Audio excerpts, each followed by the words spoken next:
За би бол их үнцэнээр олон үннийг илчилсээр ирсэн, сая бас илчилж байгаа юм устөрч. Өнгөрсөн хугацаанд далд байсан маш олон зүйлийг өнгөрсөн парламентын үед ил болгосон. Олон ч дайсантай болсон. За өнгөрсөн хугацаанд нийгмийн оюун санааг энэ оюун эрдэнэ ба түүний ах 15 давхрын дээрэмчид яаж бузарлаж гүтгэлгийн хар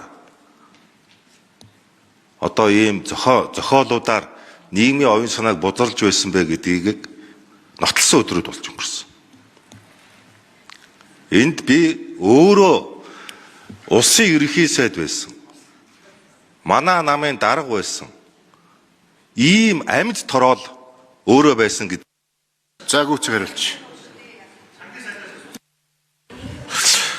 Одоо намайг миний огт уулзаж үзээгүй Баясгалан, Нямжав, Амундра, Сумьяазар нараас одоо нийлбэр дүнгээрээ хідэн тэрбум их найдын одоо хулгай авилга авсан гэж гүтгэж бичлэг нь байна. Би өгж гин, яг өгж гин.